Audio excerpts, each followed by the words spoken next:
दोस्तों, आपका स्वागत है हमारे YouTube चैनल परीक्षा अर्पण में। आज हम जानेंगे लिंग के बारे में, अर्थात जेंडर के बारे में कि जेंडर क्या होता है। कि लिंग का शाब्दिक अर्थ होता है चिन्ह। चिन्ह अर्थात कि शब्द से यह पता लगे, यानी शब्द के जिस रूप से यह पता लगे कि वर्णित वस्तु या व्यक्ति पुरुष जाति का है या स्त्री जाति का है, तो उसे ही हम क्या कहते हैं दोस्तों? लिंग कहते हैं। क्या कहते हैं? लिंग कहते हैं। जैसे जानते हैं कि जैसे लड़का है तो लड़का पुरुष जाति का बोध हो रहा है, और यहीं लड़की कह दी जाए तो स्त्री जाति का बोध हो रहा है, तो यह शब्द हमारा क्या कहलाएगा? पुल्लिंग कहलाएगा। और यह हमारा क्या कहलाएगा? स्त्रीलिंग कहलाएगा। नगर है, गाय है, बेटा है, बिटिया है, बैल है, ये आदि शब्द। गाय हमारी स्त्रीलिंग में आएगी, बेटा पुल्लिंग में आएगा, और बिटिया स्त्रीलिंग में आएगी, और बैल पुल्लिंग में आएगा। जैसा कि आप लोग और हम लोग बचपन से ही सीखते चले आ रहे हैं कि हिंदी में लिंग के दो भेद होते हैं। नंबर 1 पुल्लिंग, नंबर 2 स्त्रीलिंग। पुल्लिंग किसे कहते हैं?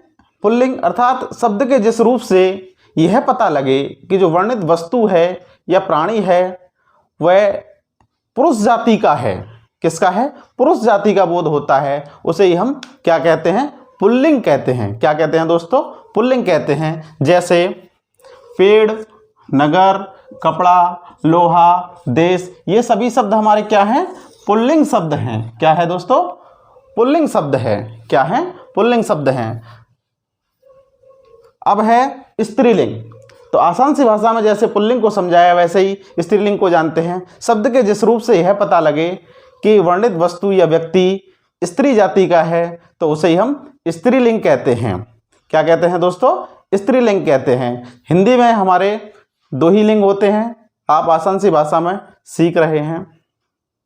जैसे लड़की, गाय, लता, बनावट, कोयल, ये सभी शब्द हमारे किसका बोध करा रहे हैं? स्त्रीलिंग का बोध करा रहे हैं। जैसे लड़की शब्द क्या है? एक स्त्रीलिंग है। जैसे लड़की, गाय, लता, बनावट, कोयल, ये सभी शब्द हमारे किसका बोध करा रहे हैं? स्त्रीलिंग का बोध करा रहे हैं। जैसे लड़की शब्द क्या है? एक स्त्रीलिंग है। गाय शब्द भी क्या है? स्त्रीलिंग शब्द है। और लता शब्द क्या है? ये भी स्त्रीलिंग शब्द है। बनावट, बनावट, ये भी हमारा स्त्रीलिंग शब्द है। कोयल भी क्या है? ये भी हमारा स्त्रीलिंग शब्द है। तो आपकी समझ में आ गया होगा बिल्कुल कि पुल्लिंग क्या है और स्त्रीलिंग क्या है। यह एक परिभाषा के तौर पे हमने समझाया, लेकिन इससे डिटेल में आगे चलते हैं। चलिए आगे क्या है। सबसे पहले पुल्लिंग का निर्धारण कैसे करते हैं? कुछ प्रत्यय ऐसे भी होते हैं जिससे हमारे स्त्रीलिंग बन जाते हैं, और कुछ प्रत्यय ऐसे भी होते हैं जिनसे हमारे पुल्लिंग भी बन जाते हैं। जैसे जिन शब्दों के अंत में आ प्रत्यय, पा प्रत्यय, पन प्रत्यय, तो प्रत्यय और आवा और खाना, ये सभी प्रत्यय अगर आ जाएं जिनके अंत में, तो वो हमारे पुल्लिंग में आते हैं। लेकिन कुछ अपवादों को छोड़कर, किसको? कुछ अपवादों को छोड़कर हमारे ये शब्द किस में आते हैं? पुल्लिंग में आते हैं। कैसे आते हैं? देखो, पड़ाव, पड़ाव, आव प्रत्यय आ गया, इसके पीछे क्या आ गया? आव प्रत्यय आ गया, तो ये हमारा किस में आएगा? पुल्लिंग में आएगा। बूढ़ा, बूढ़ा शब्द में पा प्रत्यय जोड़ दिया जाए तो बुढ़ापा, बुढ़ापा शब्द हमेशा किस में आएगा? पुल्लिंग शब्द में आएगा। बचपन, पन प्रत्यय जुड़ गया यहाँ पर, तो ये बचपन किस में आ जाएगा? पुल्लिंग शब्द में आएगा। गुरुत्व, तो प्रत्यय जुड़ गया। दिखावा, वा प्रत्यय जुड़ गया, आवा प्रत्यय। खाना, पागल, खाना, तो खाना शब्द जुड़ गया, तो ये हमारा क्या हो जाएगा?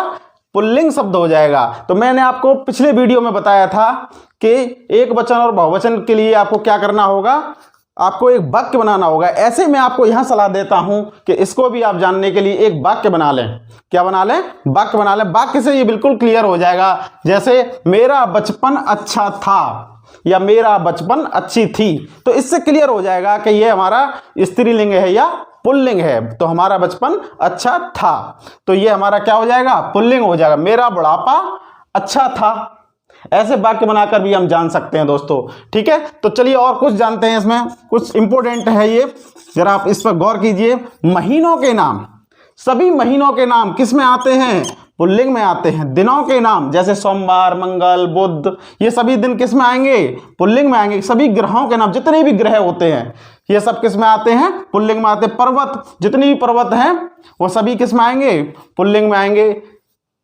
नेक्स्ट है वेरी वेरी इंपॉर्टेंट कि जितनी भी द्रव्यवाचक शब्द हैं, क्या है? जितने भी द्रव्यवाचक शब्द हैं वो सभी किस में आएंगे? पुल्लिंग में आएंगे। ये यूपी पुलिस के पेपर में भी आ चुका है दोस्तों, यूपी पुलिस के पेपर में भी आ चुका है 2024 में। इसमें पूछा था कि जो द्रव्यवाचक शब्द होते हैं वो किस में गिने जाते हैं, तो ये सब हमारे किस में गिने जाते हैं? पुल्लिंग में गिने जाते हैं। तो आप इनका वाक्य बनाकर भी जान सकते हैं कि पुल्लिंग का निर्धारण कैसे किया जा सकता है। ऐसे ही चलिए दोस्तों आगे चलते हैं कि जैसे चीता शब्द है, कैसा है? चीता शब्द है, उल्लू शब्द है, कौवा है, तोता है, खटमल है, हाथी, ये हमेशा नित्य पुल्लिंग में ही आते हैं। किस में आते हैं? अगर ये सीधा शब्द आपके पेपर में आ जाए कि ये इसका पुल्लिंग शब्द क्या होगा, तो क्यों अपने आप में ये स्वतः ही क्या है? एक पुल्लिंग शब्द है। तो ये हमारे क्या है? नित्य पुल्लिंग शब्द हैं। कैसे हैं? नित्य पुल्लिंग शब्द हैं। तो अब स्त्रीलिंग का निर्धारण करते हैं कि स्त्रीलिंग का निर्धारण कैसे किया जाता है कि जिन शब्दों के अंत में आई प्रत्यय लगा हो, क्या लगा हो? आई प्रत्यय लगा हो, वट प्रत्यय लगा हो, हट प्रत्यय लगा हो, आवट प्रत्यय लगा हो, इमा प्रत्यय लगा हो, ता प्रत्यय लगा हो, तो वह सभी हमारे किस में आते हैं? स्त्रीलिंग में आते हैं। जैसे लिखाई, लिखाई अच्छी थी। मैंने अभी फिर बता रहा हूं आपको कि वाक्य जरूर बना लें। कोई भी कहीं से भी शब्द आ जाए तो आपको वाक्य जरूर बना लेना है। क्या बना लेना है? वाक्य बना लेना है कि यह शब्द स्त्रीलिंग है या पुल्लिंग। बाल हट, बाल हट। लिखावट, लिखावट अच्छी थी। लालिमा, मानवता, उसकी मानवता अच्छी थी। तो ये सभी शब्द किस में आते हैं? ये सभी शब्द स्त्रीलिंग में आते हैं। लेकिन कुछ अपवाद ऐसे भी होते हैं कि वो पुल्लिंग में आ जाते हैं। ठीक है। नेक्स्ट है नदी, जितनी भी नदियां हैं, गंगा, यमुना, सरस्वती, ये सभी किस में आएंगी? स्त्रीलिंग में आएंगी। तिथियां लगी हैं हमारी जितनी भी, प्रथमा, द्वितीया, तृतीया, चतुर्थी, पंचमी, षष्ठी, ये सभी किस में आएंगी? स्त्रीलिंग में आएंगी। नक्षत्र जितने भी हैं, नक्षत्रों के नाम किस में आएंगे? स्त्रीलिंग में आएंगे। जितनी भी भाषाएं हैं, हिंदी, अंग्रेजी, ये सभी किस में आएंगी? स्त्रीलिंग में आएंगी। बोलियां हैं हमारी, खड़ी बोली है, ब्रज भाषा है, ये सभी किस में आएंगी? स्त्रीलिंग में आएंगे। लिपि है, देवनागरी लिपि, फारसी, खरोष्टी, ये सभी क्या हैं? स्त्रीलिंग में आएंगी। कुछ नित्य स्त्रीलिंग भी शब्द होते हैं, जैसे मैंने यहां पर बताया आपको कि कुछ स्त्रीलिंग पुल्लिंग होते हैं तो कुछ नित्य स्त्रीलिंग भी होते हैं। जैसे मैना शब्द क्या है? मैना शब्द यहां पर नित्य स्त्रीलिंग है। मक्खी शब्द भी क्या है? नित्य स्त्रीलिंग है। कोयल हमेशा किस में गिनी जाएगी? स्त्रीलिंग में गिनी जाएगी। चील शब्द है, गौरैया है, ये सभी नित्य स्त्रीलिंग में आते हैं। आपको पेपर में अगर ये आते हैं तो आप सीधा का सीधा स्त्रीलिंग में लगाएंगे। लेकिन कुछ शब्दों का निर्धारण नर और मादा लगाकर, क्या? नर और मादा लगाकर भी निर्धारण किया जाता है कि जिस शब्द के पीछे नर लगा दो और इसके पीछे मादा लगा दो, उससे भी निर्धारण किया जा सकता है। तो आपकी समझ में आ गया होगा दोस्तों। अधिकतर परीक्षाओं में देखिए दोस्तों, इसमें से ही प्रश्न बनते हैं। मैंने आपको अब तक डिटेल से समझा दिया था कि स्त्रीलिंग क्या होता है, पुल्लिंग क्या होता है, नित्य स्त्रीलिंग क्या होते हैं, नित्य पुल्लिंग क्या होते हैं, मैंने आपको बता दिया था। लेकिन अधिक जो परीक्षा में आते हैं और लोग वाग इन्हें ज़्यादातर गलत करके आते हैं, उसमें पूछता है कि कवि का स्त्रीलिंग शब्द क्या होगा?